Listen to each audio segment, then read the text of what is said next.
Hello, I'm Quan Phan, and welcome to my final presentation for my Master's in Marketing and Digital Communications. Firstly, welcome to my office. I pursued this Master's while working for my company for 3 years, as I wanted to demonstrate my commitment and willingness to further my career with them. I was a senior communications officer for Bible translation and distribution projects in Vietnam when making that decision. Last year, I became the manager of the distribution department, armed with a BA in banking and finance and experience as a financial reporter, and am now exploring marketing by selling Vietnamese Bibles and Christian books. However, let's discuss that later. In the first part of this presentation, I will concentrate on three significant trends likely to impact the marketing industry in the next 3 years. Next, I will discuss my anticipated role in marketing industry and reflect on the past 2 years, the skills I've acquired, and the opportunities they have presented. I will take a moment to contemplate everything that has transpired. There is quite a lot to cover, so let us dive in. I hope that by the end of this presentation, you will see more reasons to consider pursuing a career in marketing. The first trend I want to discuss is the rise of disruptive business models, specifically the shift from physical products to digital formats. For instance, take the media industry. It used to rely on tangible items like CDs and DVDs, each a unique physical product. Now, see how companies like Spotify and Netflix have transformed this landscape. The streaming services have revolutionized the music and movie industries, redefining how we consume and distribute content across various sectors. While digitalization is a global trend, publishers are among the businesses most affected by it. The high penetration of internet-enabled smart devices enables people worldwide to access more personalized training and educational information. The market value of global digital publishing reached £7,831.2 million in 2021, and there is a significant potential for growth over the next 5 years. Cambridge University Press, the world's oldest publishing house, has been actively transforming its business model to adapt to technological advancement, especially the shift towards digital products. In 2011, digital products accounted for only 15% of the publisher's total sales. By 2019, this figure has risen considerably to 43%, nearly half of all sales deriving from digital or blended products. New business models help to reduce costs. Ebook, for instance, do not require printing and do not necessitate shipping to physical retail store. For publishers, the cost savings are considerable.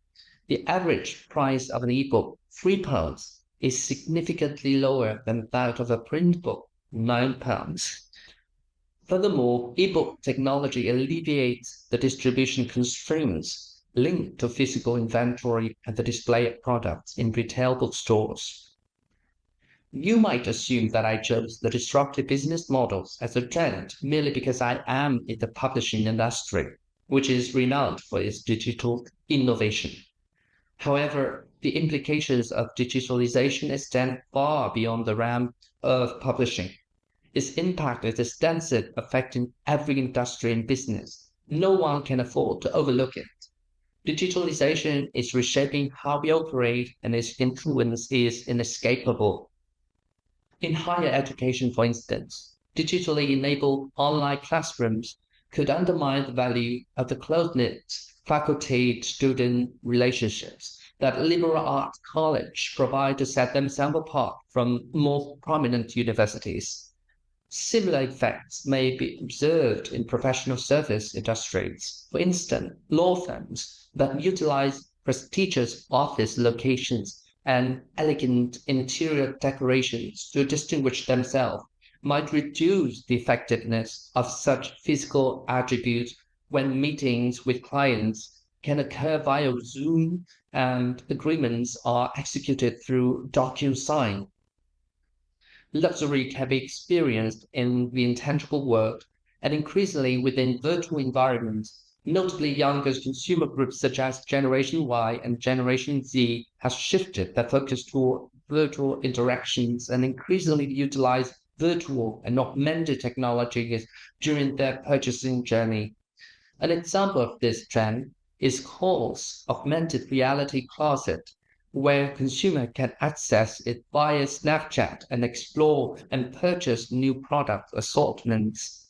However, digitalized business operations are not without their drawbacks. Studies have shown that product digitalization may reduce the effectiveness of using superior physical product attributes as a source of differentiation advantage, a fundamental concept in classical competitive strategy. As digitalization takes hold, we are witnessing a variety of new business models emerging, such as premium services, ad-supported ventures, and crowd-funded enterprises. This shift enables companies to establish more dependable, ongoing revenue streams instead of relying solely on one-time sales. The pressure is mounting to deliver exceptional customer service as switching to a competitor is as simple as a tap or click. At the same time, digitalization has introduced risks for companies. The reduced distribution costs have facilitated illegal file sharing and piracy, undermining the ability of copyright owners to generate value. For example, our company holds the copyright for the 1925 Vietnamese audio Bible version. Some individuals have uploaded audio files to their own YouTube channels without our permission, and reporting such infringements usually leads to more complications than we can handle, as intellectual property law enforcement has its loopholes. Cyber attacks represent a significant threat. They are becoming increasingly frequent and sophisticated. Two-thirds of business decision-makers concerned about potential cyber threats. In a survey conducted by ISACA among cybersecurity professionals, nearly half, 47%, indicated it was likely or very likely that their organization would experience a cyber attack in 2025. This could lead to increased costs for businesses. For instance, under Vietnamese publishing laws, a company must comply with strict data security protocols before distributing our audio files, even on platforms like YouTube or Facebook. This requires purchasing cloud server services and obtaining comprehensive cloud security packages. Interestingly, these security measures cost us more than the cloud services, which are built quarterly. Privacy concerns have intensified as technology enables marketers to gather and utilize consumer data more effectively. This leads us to the next significant trend I want to discuss: cookieless marketing. Traditionally, cookies are small data files stored on users' devices by websites. They personalize user experiences and track behavior for advertisers. However, increasing apprehension regarding personal data security has prompted stricter privacy regulations, compelling the marketing world to explore alternative strategies that respect user privacy. Most digital marketing teams employ three primary methods to target users: authenticated, anonymous, and contextual marketing. Contextual marketing is arguably an ideal solution for advertisers navigating a post-cookie environment. So, what is contextual marketing? A web crawler scans a web page's content and metadata, analyzes it, and categorizes it using AI and machine learning.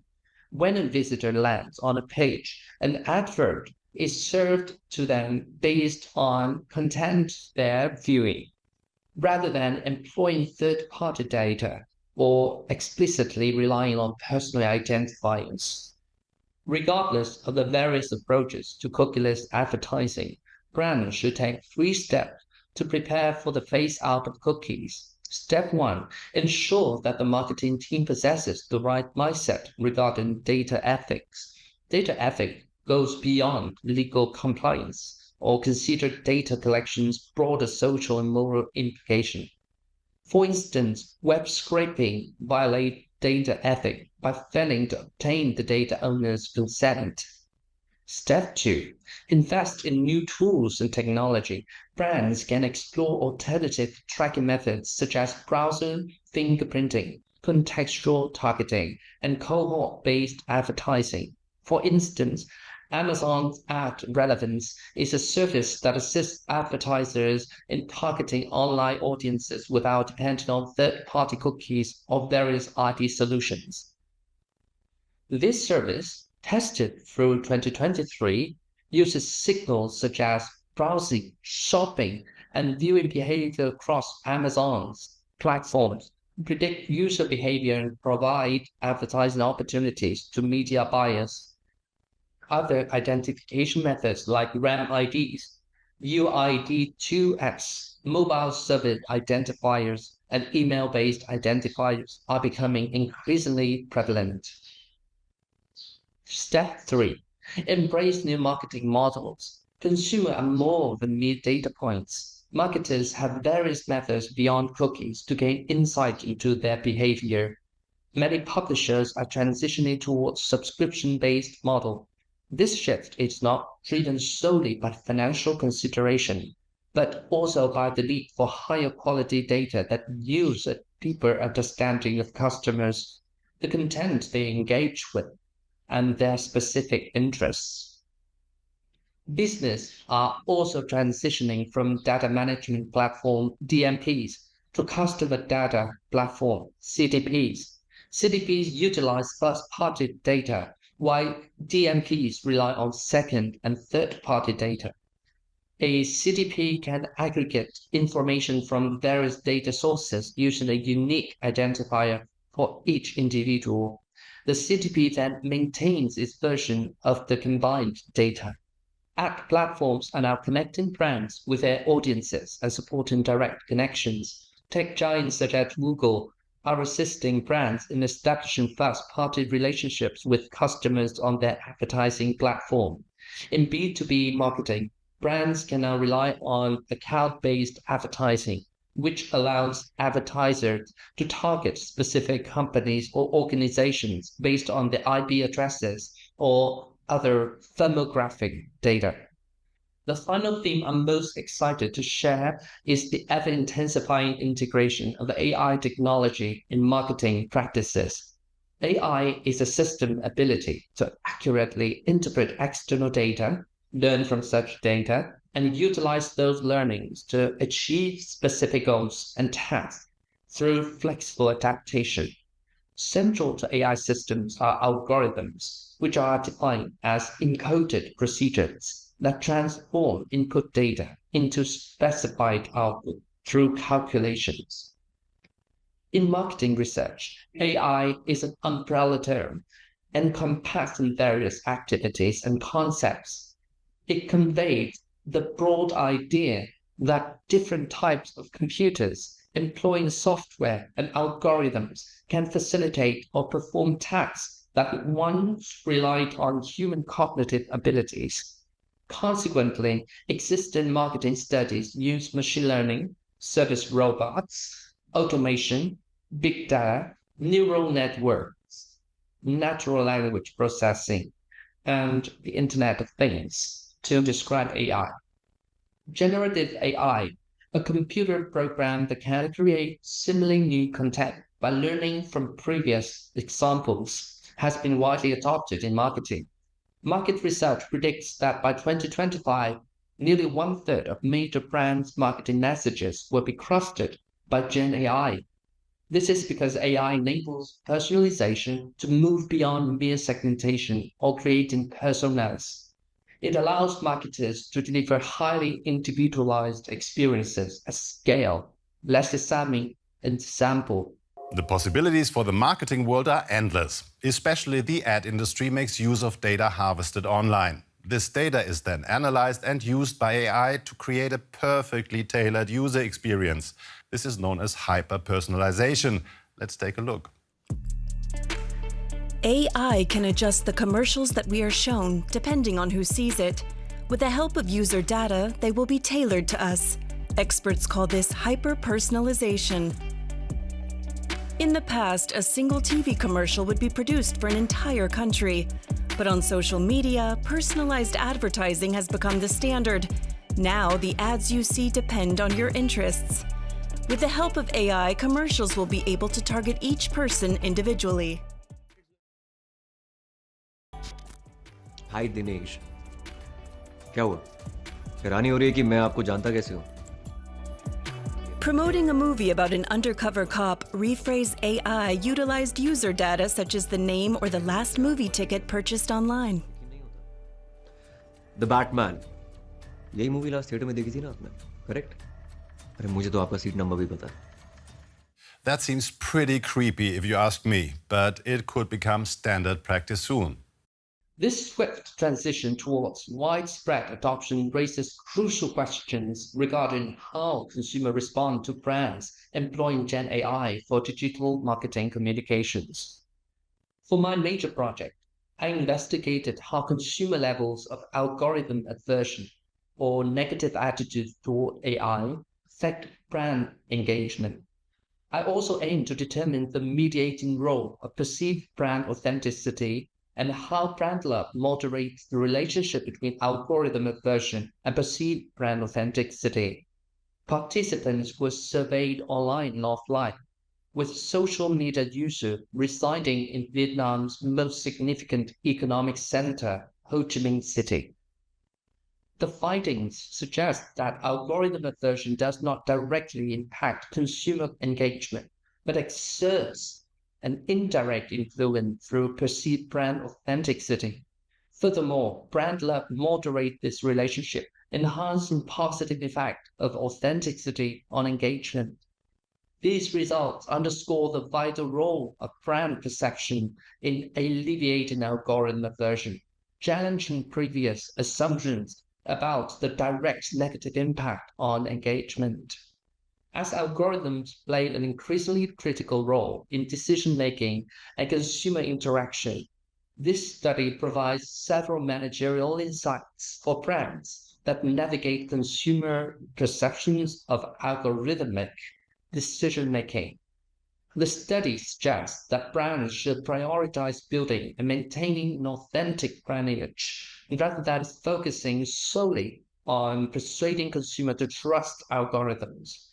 When consumers perceive the brand as genuine, they are more likely to set aside their aversion to algorithmic decision-making, increasing their engagement level. The findings also emphasize the significance of brand love as a moderating factor. Consumers with strong emotional attachment to a brand are less likely to be adversely affected by algorithm aversion and are more open to AI-driven decision-making. This indicates that businesses can mitigate the risks associated with algorithm aversion by cultivating deep emotional connection with customers. To enhance authenticity, managers should emphasize honesty and transparency in all brand communications, uphold ethical business practices, and ensure consistency between their messaging and actions. Brands must also demonstrate genuine care for customers, communities, and employees while creating meaningful value. Creating a compelling brand narrative, avoiding shallow trend following, and ensuring genuine experiences aligned with brand commitments are crucial for fostering authenticity. Besides, personalization strategies, loyalty programs, and human-centered branding approaches can strengthen emotional connections, making consumers more receptive to AI-related interventions. I believe that brands adhering to my outlined steps will be well on their way to leading the market in 2025 and beyond. This brings me to my final section, in which I will reflect on my personal growth and share my plans for the future. As I mentioned in the introduction, I began this MA while working as a communications officer for my company, specializing in Bible translation and distribution. I traveled to the most remote areas of Vietnam to interview people from different ethnicities and write their stories. I had great fun doing my job. However, I realized that it was time to step up and apply the leadership skills. Since my background is in communications, I felt drawn to understanding how to apply digital tools to convey brand messages. The more I learned, the more I realized the need to improve how my company approaches marketing and communications. I became increasingly interested in branding in the digital age. Therefore, when a position became available, I applied and became head of distribution for my company, bringing me closer to being more involved in branding strategy and execution. Although my small company has fewer than 20 employees, its legacy spans more than 135 years. Therefore, I have a wealth of materials to work with and develop a vision for communicating this historic brand to the Vietnamese. My team also oversees the Bible sales, so I can see how marketing and communications can translate into revenue. I love my work because it is pretty flexible. I travel often and meet my team via Zoom or video calls. But what keeps me going in this job is its creative nature. I have to work with my team to solve new problems and face new challenges every day. I can apply what I have learned, especially in marketing, research, and creative storytelling, to my work. Moreover, as a head department, I have to lead my team to achieve goals and inspire them to think outside the box. We also collaborate with agencies and freelancers to assist us in addressing those marketing aspects that are not our strengths. We strive to foster a sense of unity within the team, helping each other with various tasks and supporting one another. Another notable aspect is that my company is very encouraging of my learning. This allows me to take a few days off each week to focus on completing my assignments. The skills and knowledge I gain undoubtedly enhance my performance in my role. The course has also instilled in me the confidence I require to assume this role. It provides me with the theories, the language, and the case studies I can readily apply to various situations in my daily work. Furthermore, it aids me in overcoming the sensation of being left behind in this rapidly changing digital world. Now, I believe that with the right effort, I can keep pace with technological advancements in marketing. It is not sufficient to know what to do. One must also communicate ideas clearly to others. This course, focusing on enhancing planning and communication skills, has prepared me for the strategic thinking required in my work. Research demands have also instilled in me the right mindset for selecting credible sources, critically evaluating them, and referencing them appropriately. This clears the way for innovative thinking, allowing me to generate genuinely new and valuable ideas. My primary research project helped identify a set of recommendations for marketers and practitioners to differentiate their branding strategies in the digital world where Gen AI employment is becoming standard. In the realms of e-commerce and digital advertising, these findings suggest that algorithms should not function in isolation, but should be complemented by elements that enhance authenticity. Strategies such as utilizing user-generated content, incorporating authentic customer reviews, and collaborating with reputable influencers can help boost consumer trust. Instead of relying solely on AI-driven recommendations, brands should embrace a balanced approach that integrates human validation and emotional branding. The marketing world is rapidly embracing AI technology, and I am eager to embark on this significant project as a stepping stone to further my career. Since undertaking this major project, I've decided that I would like to actively tackle the issue of algorithm inversion in today's digital marketing and work with brands to develop a marketing strategy that embraces the benefits AI can offer without losing the human characteristics of marketing communications.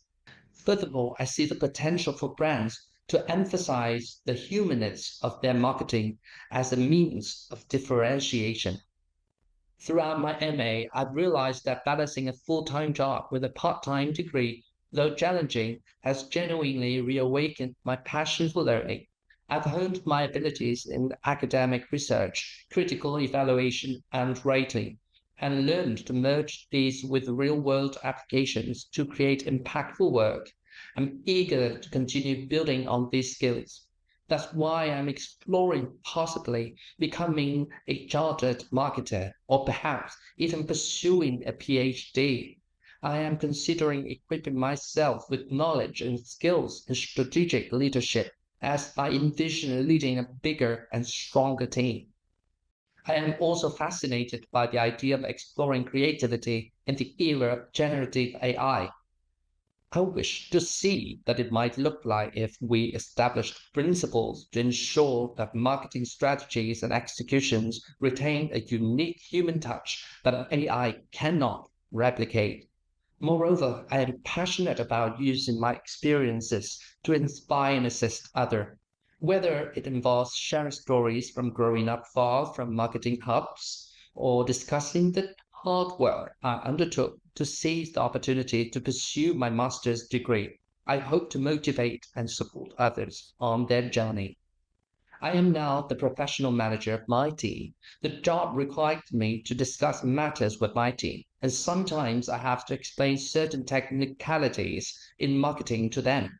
Seeing my team members understand things more clearly and execute the plan to achieve goals makes me happy. I believe modern marketing should encourage people to think deeply about genuine values. Marketing is more than just selling goods and services. It is also about developing strong, lasting relationships with customers. As market needs evolve, marketers can change and adapt to better serve their clients. As a practitioner, I firmly believe that by 2025, brands should no longer ignore the power of AI and should embrace the new business models that this technology enables. It's not merely about chasing the latest trends, but rather about thoroughly auditing the brand's unique values and formulating a way for technology to assist, not replace.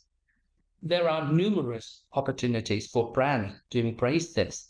This is where I envision truly making my mark in my career.